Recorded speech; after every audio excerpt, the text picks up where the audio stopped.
I do think like there's a case to be made for Very Elegant to knock this horse off. The last time they met, Very Elegant SP 210 versus 270 was backed heavily to beat it. Um, her benchmark figures are as good as they sort of ever have been. She gets the trip. She's got a superior rider in James McDonald to Brett We'll Preble. get there. We'll get there. So they're away in the cup. Some of the key players, Very Elegant, Incentivise, Floating Artist were drawn wide. Well, Floating Artist was drawn barrier 10. It was a very interesting setup, this horse, because Teo Nugent ridden its last two starts and got it really wrong and slaughtered it really. Should have been unbeaten.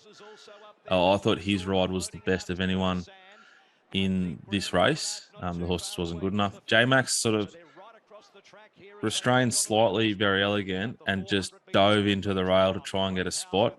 They still haven't gone past the winning post, and he's just getting in now, so he could have been sort of stuck 3 or 4 wide, but he's in there and he's one off. He's got the back of the chosen one at this point in time. Spanish Mission's in front of him, but he's going to have to push on. So, like from that wide barrier with her pattern and obviously the Chris Waller yard. So, Chris Waller stable generally wide barrier, they'll go back. Inside draw, they might try and go forward.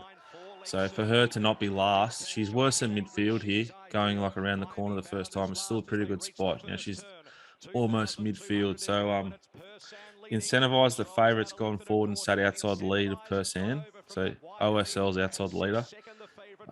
I don't think that's it's not just not the A1 spot, but from that barrier, he's either going to take on Persan for the fence or stay one off. I probably would have gone for the fence in hindsight because it was a pretty big on fence bias yesterday at Flemington.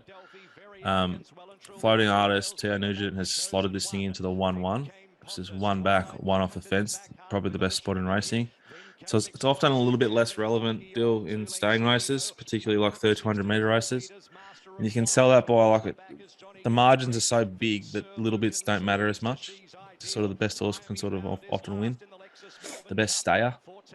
They're going around the side now, and instead of sort of like holding a spot where he was, he's picking horses to follow already, James McDonald, which is like brave and really intelligent. So he's 3 wide now, but with cover, working to the race. He's got the back of Spanish Mission, I think it's called. Willow rides it. It runs top, maybe might run third. They're going along like a moderate gallop, a good gallop. So they're like you don't want to be too far off them because it's going to be hard to make ground as a rule here. He is 3 wide back with the back of Spanish, and you've got the back of Grand Promenade, who was 3 wide, no cover the whole way, which is just like suicide.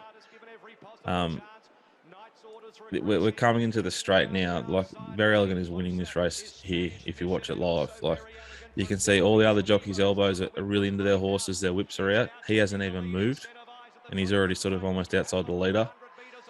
As she can do when he really lets it go, she rolls in pretty badly on him. That's just she's going so quick. Her previous PB figure on my stuff was in the Melbourne Cup last year. This will have obliterated that, I'd assume. The data isn't through yet. But I think it's a really brave run. The third horse, Spanish Mission, big performance incentivized to sit outside leader and run second. Floating Artist, blessed in run, but completely gap fifth. Big performance, great ride. But she is a freak. Like she is a true champion. I should have backed her and I didn't. We could have backed her and I didn't. She had an SP profile over incentivized. So what that means for the junk mail punters still is the last time that Very Elegant raced against incentivized, she started shorter than incentivized. So the collective intelligence of the whole gambling community all over the world said that Very Elegant was a more likely winner of that race than incentivized was. So incentivized won, and that's where the brain goes to the result. But you got to look at it as like a percentage of chance. So it's like if you flip a coin 1,000 times, you know what I mean? Like if you got 4 heads, it's not going to be another head necessarily. It's going to come back to the chance. So the market told us the last time these horses met was Very Elegant was more likely to win that race. Incentivized killed her.